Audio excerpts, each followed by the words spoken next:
Welcome back, ladies and gentlemen, to the All Kings podcast. I'm your host, Corbin, with my co-host, Tate. And today we have on some very spicy guests today. We have on the CEO of Kabila Labs and their head of marketing, Mr. Jack himself. How are you guys doing today? Hey, doing very well. Thank you. Yeah, Very nice to have you all here. Yeah, definitely. Absolutely. Yeah. So starting off, why don't you just give everybody sort of like the baseline layer of what Kabila Labs is actually trying to do and what it is? Yeah, so good question, because we are doing a bunch of things. There's sometimes there's kind of a there's confusion on what we are. So we, at the end of the day, we wanted to be a complete all-in-one platform for NFT creators, but also for the users, no? Because you can have great tools, but then if you don't provide a great experience both for creators and final users, then you're gonna have some gaps there. So we are an HBAR wallet, a non-custodial HBAR wallet. So you can create a new account. You can import your account that you created with Hashpack or Blade Wallet. We still see a lot of confusion about this. So, when you create an account on hedera, the account is on hedera network, and it doesn't matter if you manage that. I mean, wallets are just asset managers, or just like help you visualize your assets and work with them. So we're just an HBAR wallet, non-custodial. We never get access to the private keys. We take security very seriously, as we do for ourselves. Then we have a second part, which is Kabila Labs, and those are the NFT tools. We've been developing more than 8 tools. Actually, there are 10 tools, like NFT creation. You can create the collection and then identical NFTs or different NFTs. Bulk sender tool, that's one of the most used ones. So you can just upload a CSV file and send hundreds or thousands of NFTs in a matter of minutes. Then Perfect. That one it's been used every day. I mean it saves a lot of time and and then we have, for example, dynamic lists. So this is like a snapshot. So you can say, okay, give me a list of all the accounts that hold more than 3 NFTs of this account ID and already have this NFT or token associated, so I can perform an airdrop afterwards. Then we have token manager. So I think there is no other token manager tool in the whole hedera space. I think this is something basic. Like I can, having the control over the token, I can burn NFTs, I can wipe NFTs, I can pause a token. Of course, with great power comes great responsibility. So you need to, inform your community what things you can do over their NFTs. And sometimes the community will ask you to not have any keys. That's up to each project. Then we work on the art engine, which is, you can upload your images, you can order layers, you can define rarity rules, and you can generate your art by yourself. You don't need to have any, you need to code anything. And then we have the last tool we were very excited about is the do-it-yourself Launchpad. So now you can just get into Kabila, get your creator pass. That will give you access to the NFT tools. And you will be able to select a collection from your NFT gallery, select which NFTs you would like to, put into sale, and define, the design of the Launchpad, define the public and private sale settings, like, okay, just, all these, like giving pre-sale access to buy account or token ID or both. So yeah, that's pretty much what we've been working on. And there will be a last third thing that will be working this year, which is all the stuff related to token gating experiences. So, okay, what happens when I have NFTs from this collection? What can I do? What benefits I can. So yeah, that's what we've been doing, and that's what Kabila is right now. Incredible. I love the user interface. Yeah. Thank you, man. There's been a lot of time there. Yeah. It's very clean and simple. It's very easy to use. And I was talking with Adrian before, and he mentioned that you guys have the only automated Launchpad in any ecosystem, which is wild to think about, that nobody has thought about this before. And you guys come in and are like, bam! I think so. I mean, actually, we just didn't care about what was out there. We said like, okay, we need this, and we just keep building. I mean, we would love to have this. We would love to have this. And right now, I think, when we stop it was like, okay, there's no one with so many tools and that performance that Hedera brings to us. I mean, there's so many things that we can do, like bulk sender. You could even think about that in other networks. There are things that we can do thanks to the Hedera network, and also, we've been able to develop so fast due to the SDK. So up to now, we haven't had to program any single smart contract. We will get to that, very soon, because some things will be fully decentralized. But it's very nice to see how you can build so many things in Hedera, pretty fast. So yeah, very fast rate. Yeah, makes sense. Yeah, I think that comes down to the technology. Oh yeah, yeah. It's about time somebody finally is like utilizing the raw speed of what the Hashgraph can do. We've personally, I've been singing your guys' praises about really taking advantage of it through the stress test and the last minute of your early supporter pass. And just so people don't think I'm capping, because I've said this like 3 or 4 times about like how fast you guys processed everything. Your early supporter pass, I think Adrian said, sold out in like 0.6 milliseconds or something like that. Something wild like that. It was it was quite fast. I mean, there were like 40 pieces for public sale. But we were like, it was like $10,000 volume in 24 hours. And, I mean, we're really excited, but we're even more excited for the first, holders and supporters of us back in July, when the whole bear market started. And, they were with us and they bet on us, and we sell the first NFTs super quickly also. And now seeing that, we sold those NFTs for $45, and now they're selling out for $850. So for us, we're happy with them. I mean, in a bear market. So yeah, it feels good. I mean, for us, the best thing is that seeing that people who are with us are now taking profits and are happy and, are learning and growing with us. That's the best part of it. Definitely.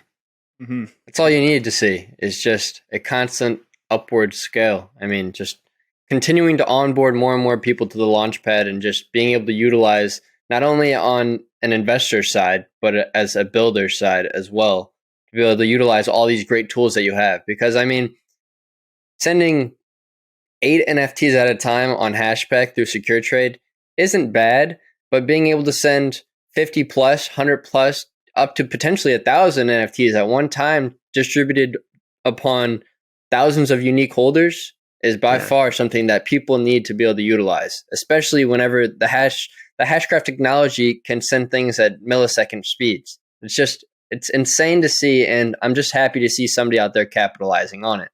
Yeah.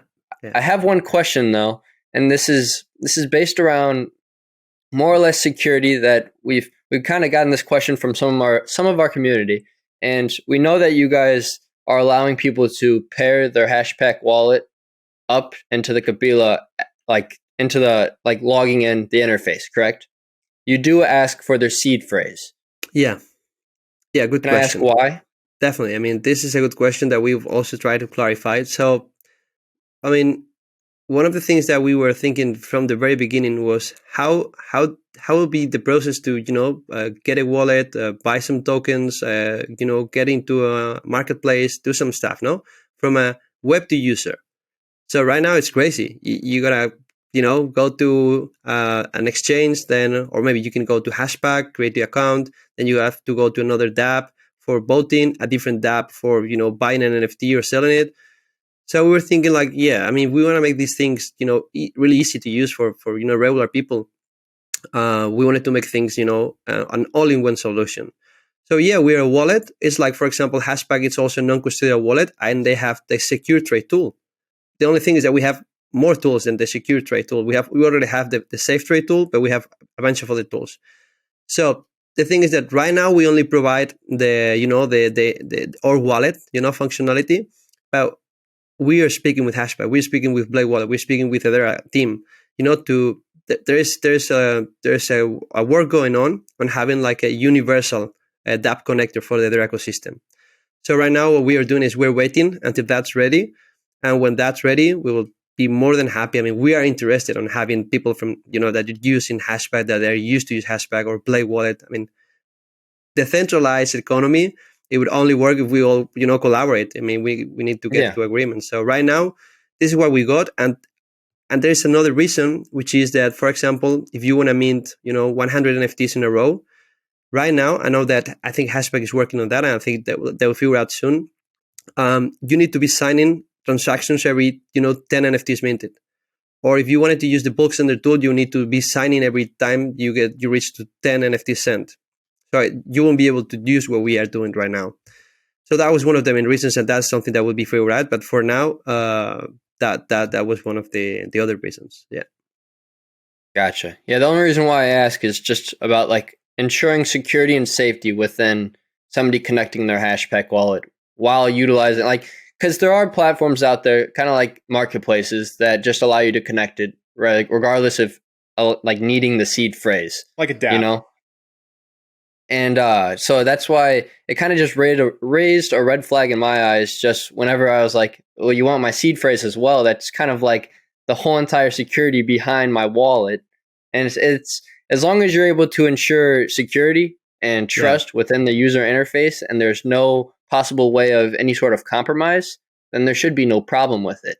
I just thought, like, say somebody were to come in to Kabila and potentially compromise the platform, and then all of these people who did allow access with their seed phrase, now their potential wallets are at compromise as well. Definitely. That was my big question. And it's the same for Adri. Adri goes crazy with the security. I mean, he's all day, I mean, and that should be a priority for everyone. So for us, it's too.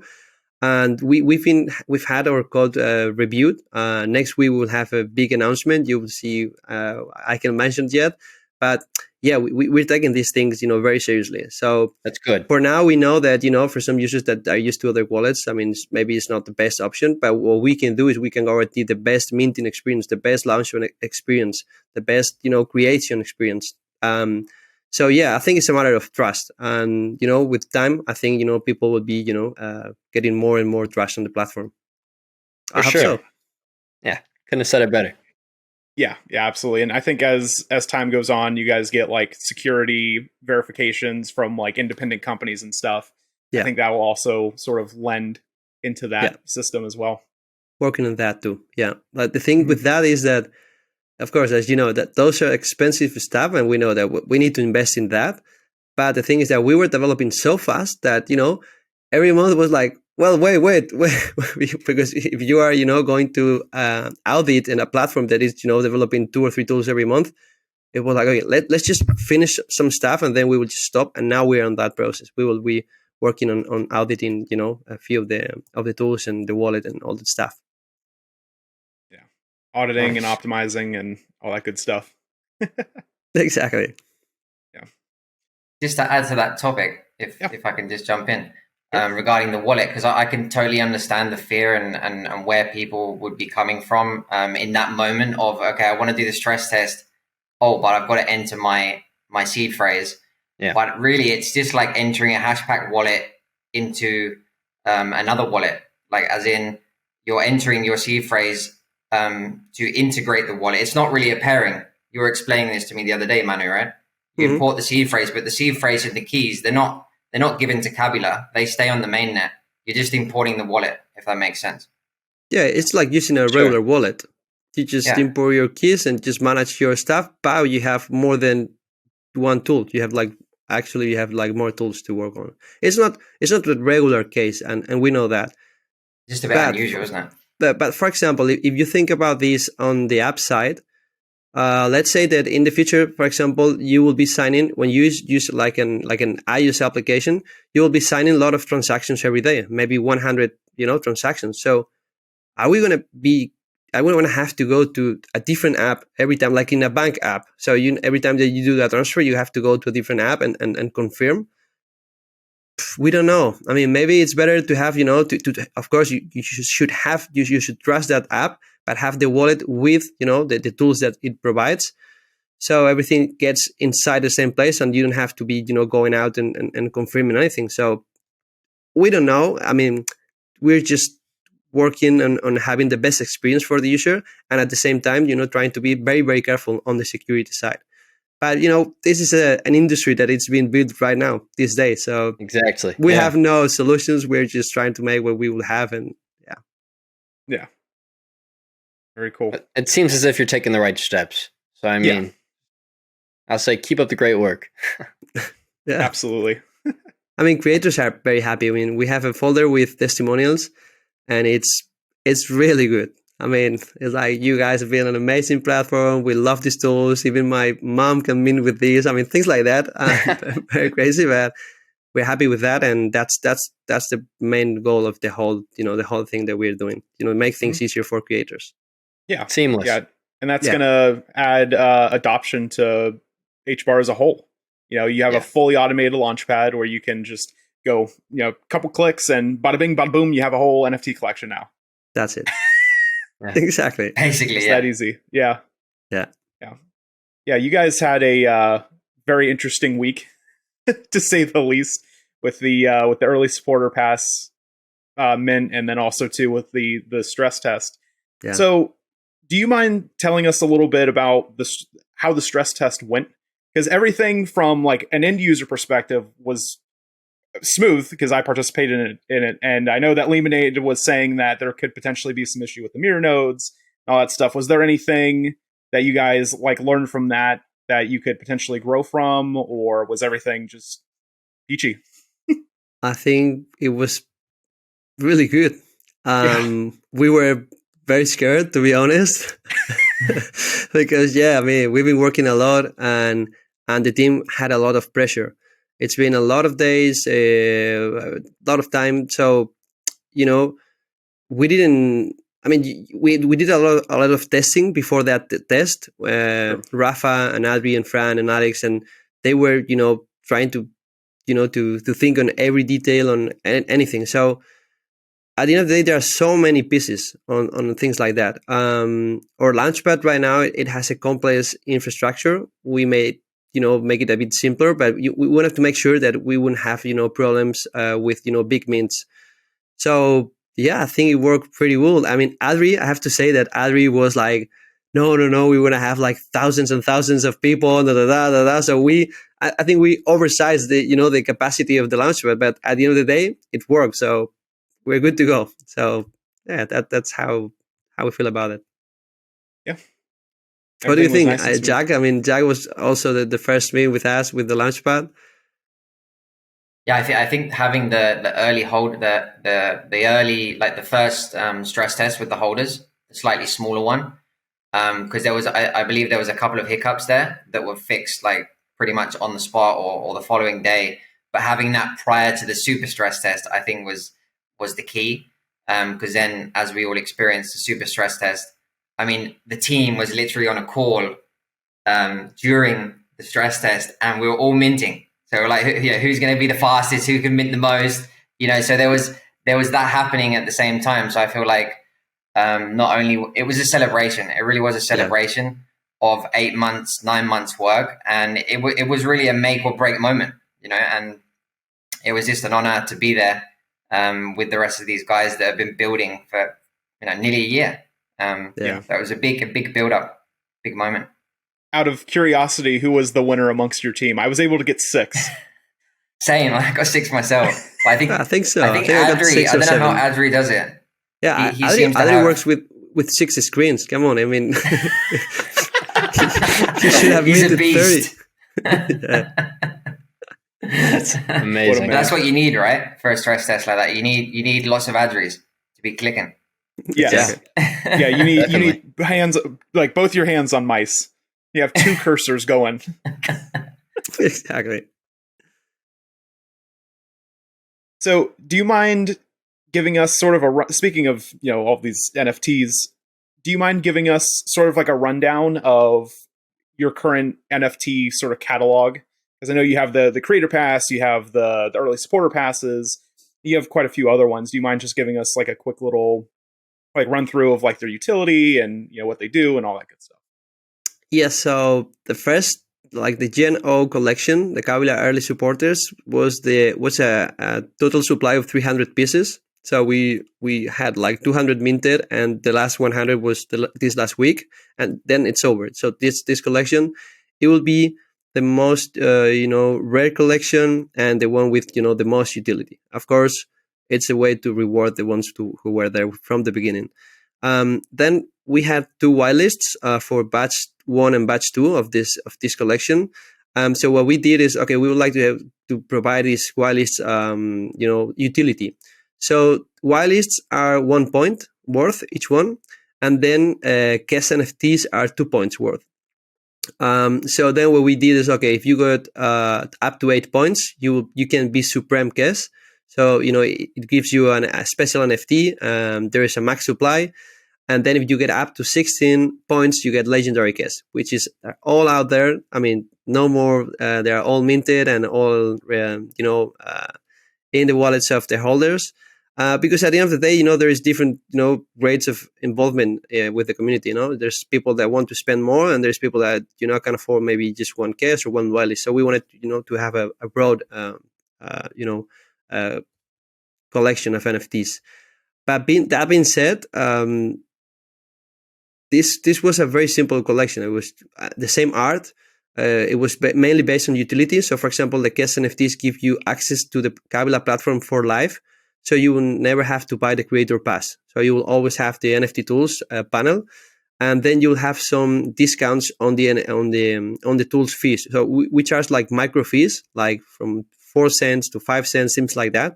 So if you hold 4 points, you will get some discounts. If you hold 18 points or 16 points, you'll have big discounts. Okay, so that's mainly what it's for. Then we also have some channels in Discord, where you have token-gated access to different chats, and we do airdrops and stuff like that. But now we are very excited, and I think Jack maybe can share a few stuff. We're working on the Gen 1, and that's going to be a 3,500 supply collection. It's going to be like PFP profiles.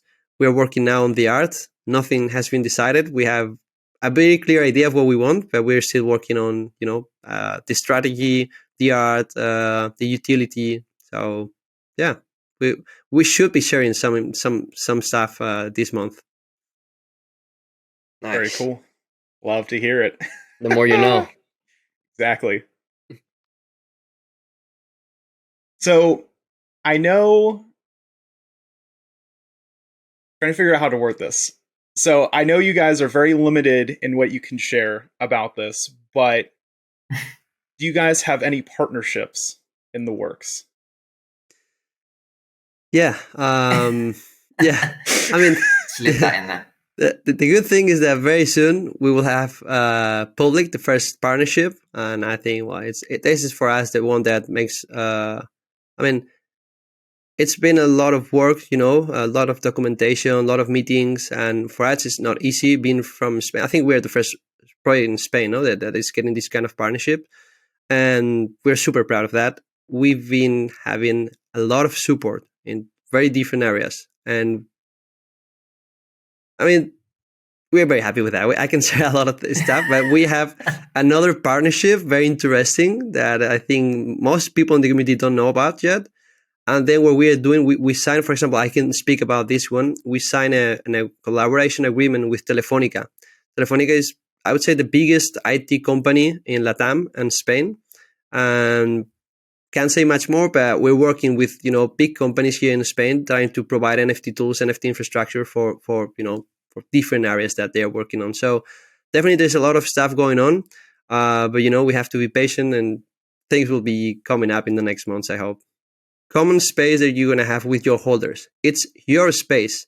It's not owned by Instagram. It's not owned by Facebook. We're looking to build the all-in-one, right? We're going the safest way, even if we have to pay more. Yeah, I have questions for you. I would like to know your story, like very briefly. How did you end up here in the hedera? Why hedera? And how do you see this year in terms of the NFT space?